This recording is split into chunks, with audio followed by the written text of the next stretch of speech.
En attendant, mesdames, mesdemoiselles, messieurs, je suis un grand bavard.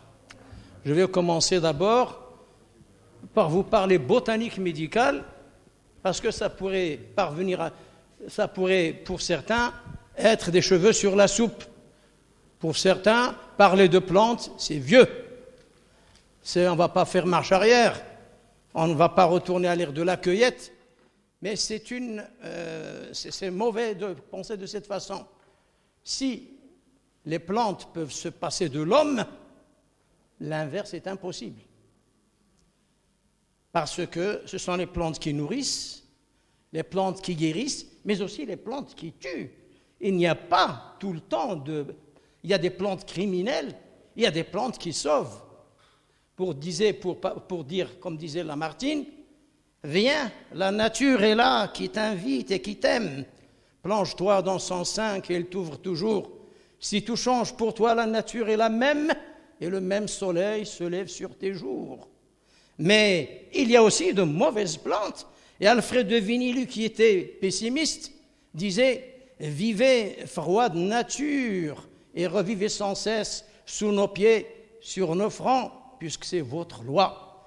Dédaignez, si vous êtes déesse, l'homme humble passager qui dut vous être un roi, plus que votre règne et que ses splendeurs vaines.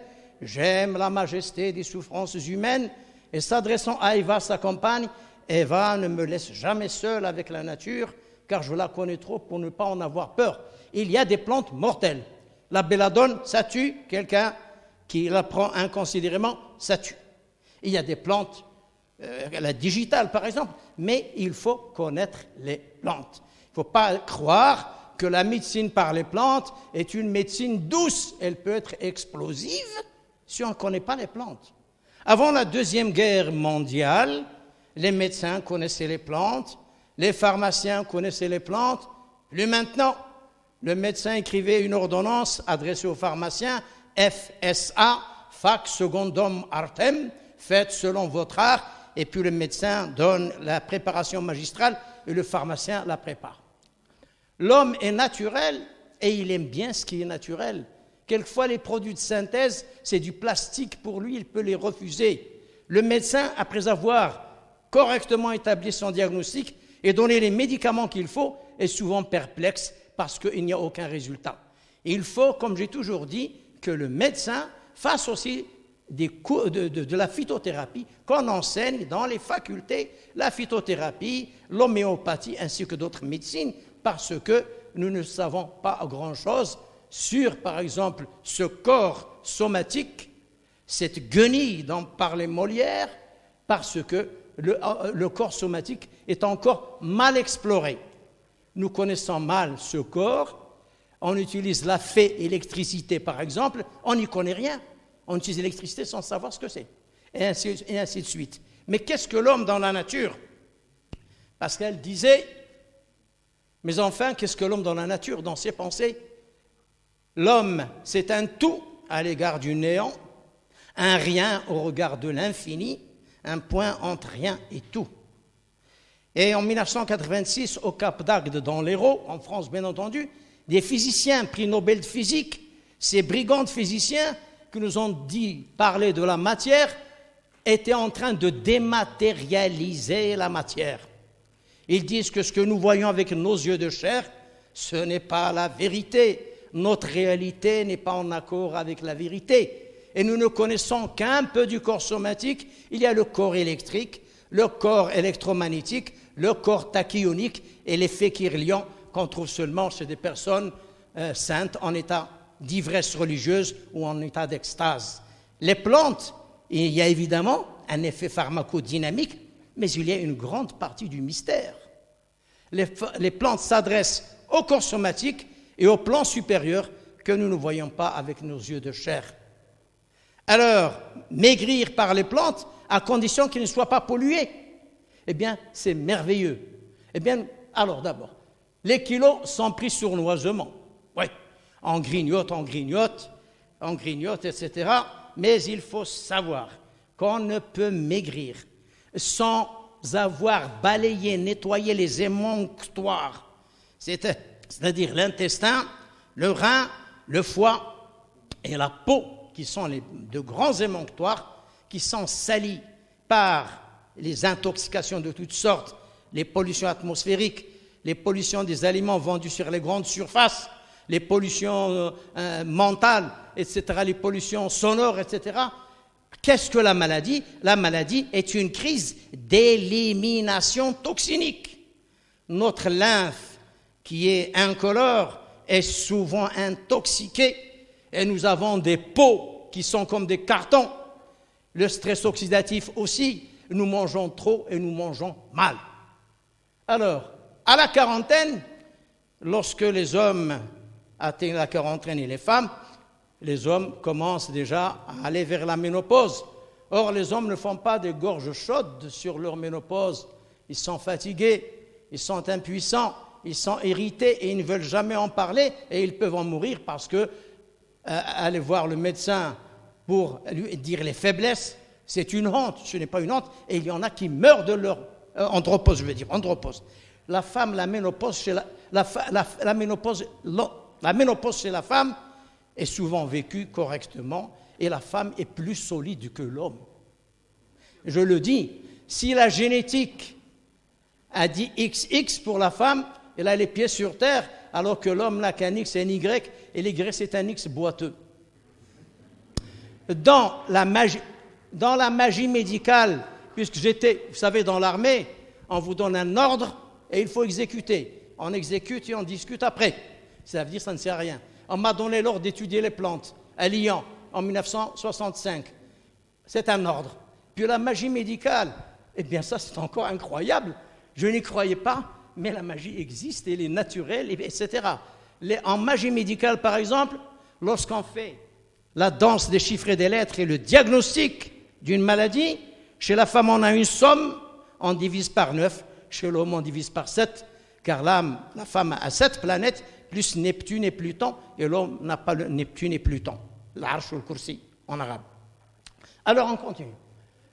Modification hormonale de notre corps, c'est l'une des principales causes de l'obésité, mais ce n'est pas tout. Le ralentissement du métabolisme, ce qui favorise l'intoxication à cause de ce ralentissement, c'est-à-dire il n'y a pas d'énergie, on mange trop, on ne fait pas de sport, le corps tourne au ralenti, il est intoxiqué, son carburateur est sale, il manque, il ne fait pas de sport, et donc on ne consomme pas, et puis les graisses s'accumulent.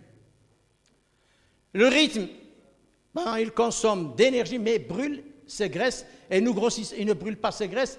Il faut donc inverser ce processus infernal en apportant au corps de l'énergie. Le rythme, alors, donc, d'abord, nettoyer les émonctoires, je viens d'en parler.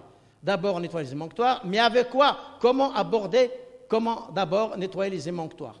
Eh bien, utiliser le fenugrec, le helba, Trigonella phainum grecum, le foin grec, qui est une graminée. Eh bien, le fenugrec, il agit sur le pancréas. Il rétablit le métabolisme des sucres et bloque le stockage de graisse.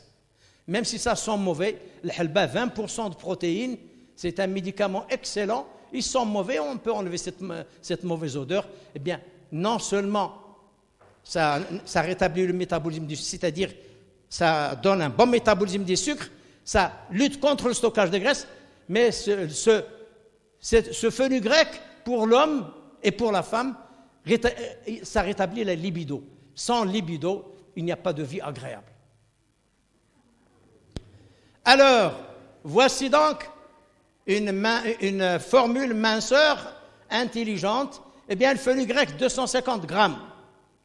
Le soja, à condition que ça ne soit pas pollué, 250 grammes. Le café vert non torréfié, 50 grammes. Et donc, le thé vert et le café vert non torréfié. Le magnésium contient dans les laitues, dans tous les aliments verts, nos bactéries du côlon faisant partie de la flore endogène de Veillon détruisent, donc sortent le magnésium. Mais nos cellules, même si on a beaucoup de magnésium dans le côlon, et les cellules sont incapables de l'absorber, ils n'absorbent que 3,5 à 5%. Mais avec le jus de betterave, contenant de l'acide pyroglutamique, il peut en sucer jusqu'à 98%. Et le carburant du cerveau, c'est l'oxygène, le glucose et le magnésium. En Italie, il y a les montagnes qu'on appelle les Dolomites. En sus, ces Dolomites qui sont dans les montagnes, on boit beaucoup de jus de betterave et ces Italiens pètent le feu. Alors, le thé vert contient des isoflavones, on a parlé tout à l'heure des flavonoïdes, il y a aussi des anthocyanes, on a parlé du vin rouge, mais aussi il y a le jus de raisin rouge, hein, n'est-ce pas? Puisque les musulmans sont censés ne pas boire d'alcool. Censés, hein? Alors, cellules du corps captent beaucoup de magnésium qui est la nourriture du cerveau, etc. Avec cette formule, on désengorge le foie. Le foie, ce malheureux foie, s'il parlait, il nous insulterait à chaque instant. Il conjugue à tous les temps, glycuro-conjugaison, sulfo-conjugaison, il conjugue au présent, à l'imparfait, au plus que parfait du subjonctif. Eh bien, attendez, avec cette formule, on désengorge le foie, on supprime le surmenage des reins et on désencrasse les intestins. Et ne pas oublier cette formule magique, voilà une autre formule. Voilà. Laissez ça parce que ça va, disons, perturber les femmes, puisque l'ail sent mauvais. L'ail blanc et l'oignon blanc, eh bien l'ail blanc et l'oignon blanc, ce sont des éléments de jeunesse, ce sont des éléments dynamogènes, ce sont des éléments qui vous donnent la joie de vivre. L'ail blanc contient de la joène, de la ligne, de diallyl sulfate, qui donne le soufre biologique pour les cheveux qui tombent, qui nettoie les bronches, les alvéoles pulmonaires, qui assouplissent l'intestin, qui nettoie ce foie et ce cœur qui s'écœure.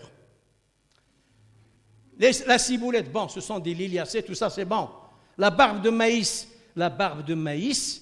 il faut prendre les stigmates de maïs quand le pis est jeune. Vous en achetez beaucoup et vous allez faire une décoction, vous allez répartir dans des bouteilles. Ce sont des draineurs extraordinaires. La barbe de maïs va enlever l'eau captée par la cellulite. On verra qu'avec le lierre, les bourrelets de cellulite disgracieux disparaissent comme par enchantement. Eh bien, le chien-dent, njem, en arabe, Agropyrum repens, cette graminée qui est un excellent remède de drainage, vous en cueillez parce que ça va, les agriculteurs n'aiment pas cette plante, c'est soi-disant une mauvaise herbe, vous accueillez, donc vous prenez le rhizome, c'est-à-dire une racine souterraine, et tout le reste, vous gardez ça, vous buvez ça de temps en temps, après la barbe de maïs, ça draine exactement, et ça purifie la lymphe, cette lymphe de 25 litres, ou même un peu plus, qui est notre mère intérieure. Si elle est sale, nous vieillissons rapidement avec des rides et des ridules. Alors, le chien-dent, la sauge, Salvia officinalis. Les Romains disaient, mais comment se fait-il qu'un homme meurt puisqu'il a la sauge dans son jardin? Eh bien, la sauge contient des hormones féminines. Et il ne faut pas la donner aux hommes parce qu'elle leur fait pousser les nichons. Eh bien, elle évite pour la femme toutes ces chaleurs de la ménopause, cette nervosité, cette hypertension, etc. La sauge, salvia, vous en prenez, je parle des femmes, il faut en prendre beaucoup, ce n'est pas toxique, c'est bon, c'est généreux. Alors, la verveine, bon, ça c'est connu, c'est un calmant, donc, verveine, verbena officinalis, etc. Excellent remède pour la santé qu'on doit prendre toute sa vie, comme l'ail et l'oignon d'ailleurs, qu'on soit malade ou non. Les bigarades, al-limon al-har, bigaradier, citrus medica, orantiacée, eh bien, l'albédo, c'est-à-dire ce qui est blanc dans l'écorce, l'albédo, il faut le prendre. Vous mangez les bigarades, mais vous ne jetez pas l'écorce. Vous gardez l'écorce. Hein? La bigarade, c'est limon al-har. Limon al-har. Vous gardez ça, vous faites la décoction et vous gardez, eh bien, ce sont d'excellents remèdes qui retardent aussi le glucose, qui sont lipolytiques et qui sont antiseptiques, etc. Et ils nettoient ce dépotoir quelquefois dans le côlon et ça évite toutes les constipations. Et les constipations, quelquefois on a dit, mais il a une gueule constipée. La citronnelle, excellente, ça parfume, c'est antiseptique, c'est hormonal. La citronnelle, vous avez tout ça, à condition que ça ne soit pas pollué, etc. Ce sont des choses qu'on a dans la cuisine et qui font le bonheur des hommes, jamais le malheur ni des hommes ni des femmes. Les queues de cerise. Vous savez, avant 1960, les médecins prescrivaient les queues de cerise. On mange les cerises, on jette les queues. Il faut les garder, les faire bouillir et boire. Tout cela, c'est bon. Ce sera pour votre nettoyeur. Il nettoie tout. Toutes les saletés qui sont dans l'organisme sont nettoyées par les queues de cerise, le chien-dent, etc. Ajustez à cela de temps en temps pour donner du tonus au foie, l'artichaut, Cinara scolymus, la cinarisine. Eh bien, il faut prendre surtout la feuille et la tige. Nous, on jette ça. Non, il ne faut pas jeter la tige de l'artichaut, ni les feuilles d'artichaut. Mangez le cœur d'artichaut et gardez pour se traiter aisément pour le foie.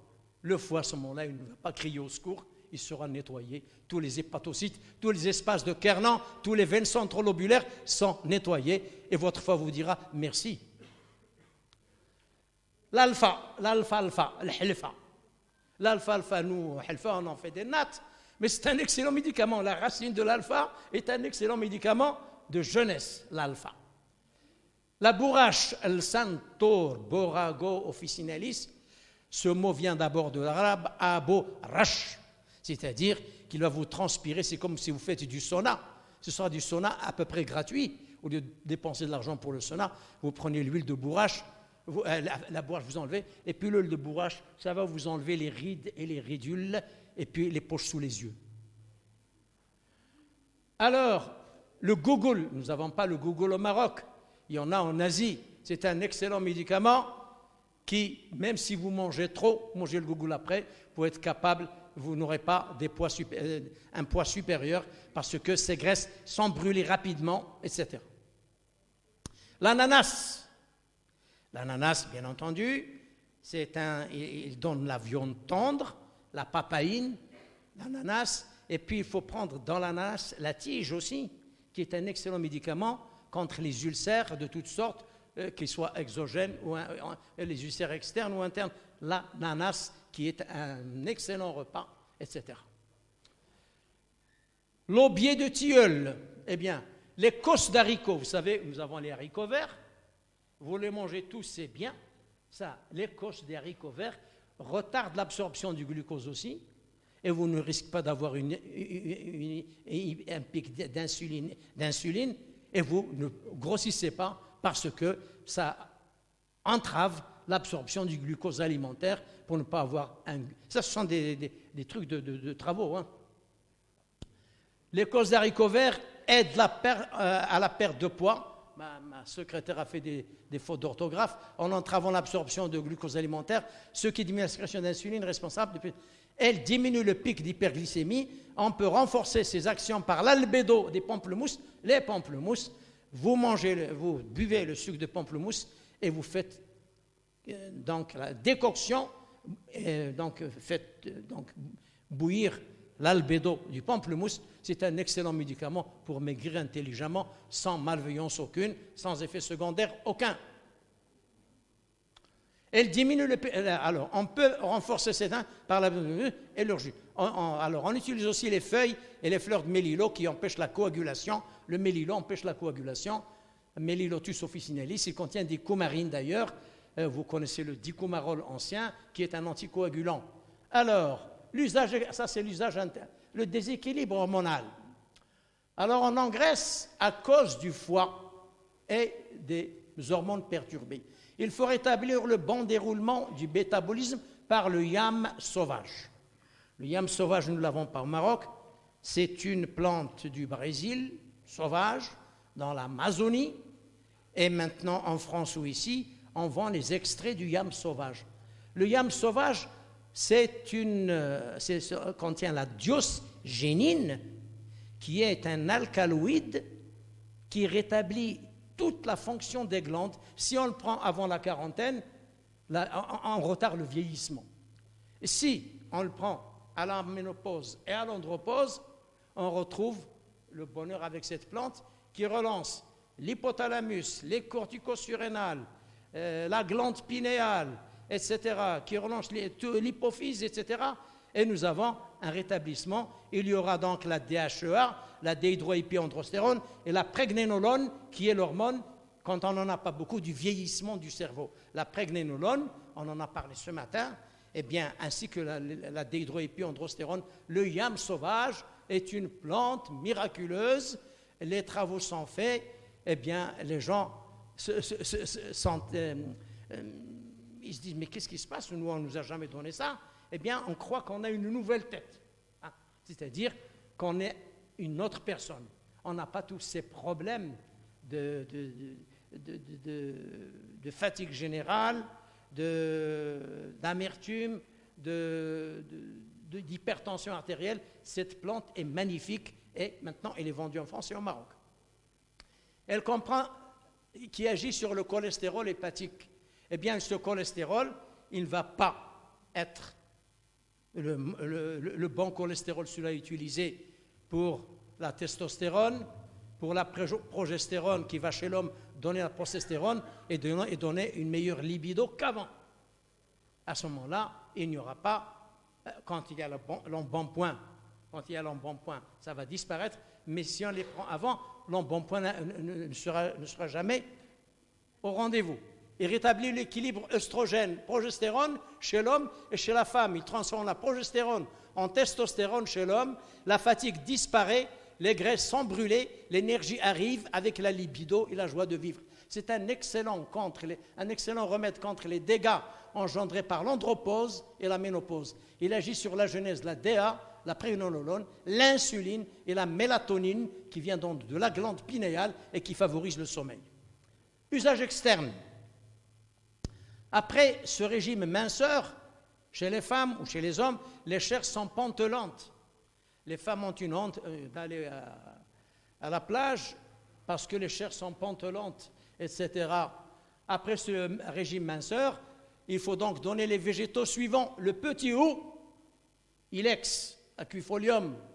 Le fucus vesiculosus, qui est une algue. C'est une algue, tahalib. Le lierre Hedera helix, je parle du lierre grimpant. Le lierre n'est pas à être avalé. On peut un petit peu avaler une dose homéopathique, c'est excellent. Mais le lierre, par voie externe, il fait disparaître les rides et les ridules et les poches sous les yeux. Il faut frotter le visage avec les feuilles de lierre contusées. Le café Hedera helix, l'édérine est toxique pour l'homme. Elle n'est pas toxique pour les oiseaux, mais l'édérine du lierre est toxique pour l'homme. Eh bien, le lierre, l'ouéa, le lierre grimpant, car il existe le lierre rampant, est un meilleur médicament contre la cellulite, mesdames. Eh bien, cela désacidifie le corps. Le corps acidifié grossit et donne donc des bourrelets de cellulite, et l'embonpoint arrive avec l'acidification du corps. Alors, et le corps acidifié prend du poids. On a parlé de l'inflammation, de l'acidification, le corps à ce moment-là augmente de poids, même si on ne mange pas beaucoup. Revitaliser la peau, cure d'OPC, oligomère procyanidolique. C'est le moment des raisins. Vous mangez tout le raisin, y compris le noyau. Il ne faut jamais rien jeter. Mangez tous les raisins. Oligomère procyanidolique, ces OPC fabriquent du collagène et de l'élastine qui rendent la peau élastique. Donc, le raisin, vous en bouffez des kilos, c'est le moment. Ce sont des médicaments miracles, sans boire du vin rouge, mais les raisins rouges. Frotter le corps avec le cassis. En France, on vend du jus de cassis, mais on peut acheter le cassis et frotter le corps avec, c'est une plante. Le thé vert, la tomate contenant beaucoup de vitamine C, frottez-vous avec la tomate et mettez-la aussi dans votre panse. Le raisin, le melon contient de la superoxyde dismutase. Mangez le melon avec toutes ses graines. Et tout, lorsque vous enlevez les graines, mettez-les de l'autre côté pour les boire après. Avec ce qui reste, vous frottez le visage, c'est un élément de jeunesse, le melon et la pastèque aussi. Mangez tout, pastèque, melon et même le potiron, il faut manger les graines de potiron parce que non seulement elles sont ténifuges, ténicides, oxyuricides, mais elles sont excellentes pour la peau. Elles retardent donc le vieillissement de la peau. Le poivron, mangez tout le poivron, y compris les semences. Poivron non cuit, poivron rouge ou poivron vert. L'oseille, le humaïda, acétosella, rumex, acétosa, polygonacée, excellent remède. Même si vous avez l'estomac acide, en mangeant l'oseille qui est acide, vous n'aurez plus ces aigreurs d'estomac. Alors, à tous ces végétaux, avec ces végétaux, la peau ne vieillira jamais. La circulation lymphatique. Nous avons drainé nos 25 litres de lymphe avec l'ail blanc. Tout à l'heure, l'ail draine la lymphe. Vous aurez une lymphe limpide. L'oignon blanc, la barbe de maïs, le thé vert, le pissenlit. Meilleur diurétique, le pissenlit. Quand on le prenait avant, on pissait dans le lit. C'est pour ça qu'on l'appelait le pissenlit. Taraxacum dens de léonis ou dent de lion, en appelant berbère et oujdam, je ne connais pas le nom arabe. La constipation, comme elle intoxique le corps, il faut la combattre avec le séné. Il y a plusieurs sortes de séné, snihram, sana, etc. L'ispagoul qu'on n'a pas au Maroc, mais il y en a dans les pharmacies, etc. Ça combat toutes les constipations, même opiniâtres. Avant d'avoir des constipations chirurgicales, ça existe quelque part avec des fécalomes, avec l'ispagoul, ça disparaît. Mais dans ce cas, de constipation chronique, il faut supprimer, évidemment, jamais de pain blanc. Le pain blanc est une calamité. C'est un pain mort. Il faut manger le pain avec le son qui contient la gliadine du blé, il contient le furfural, il contient pas mal de vitamines, et nous on mange le pain blanc, c'est une calamité, et le sucre blanc, c'est une calamité. Le saccharose blanc, c'est un saccharose synthétique. C'est le glucopyranidosido, un de bêta-fructofrufuranose, synthétisé en chimie organique. Donc, évidemment, il faut du sucre à tout le monde. Il n'y a pas beaucoup de betteraves ni de canne, mais le sucre blanc, n'en donnez jamais à vos enfants. Ne prenez pas du sucre blanc. Sucre roux, la betterave, et puis le sucre des raisins à vos enfants. Mais le sucre blanc est une calamité. Le pain blanc est une calamité. Et puis si le pain blanc est une calamité. Évidemment, je ne parle pas des sauces et des tabacs. Dormir de bonne heure et se lever de bonne heure et faire un peu de sport, changer sa façon de vivre, car après des années et des années, on a pas mal de mauvaises habitudes. Il faut être capable de les changer. Merci beaucoup.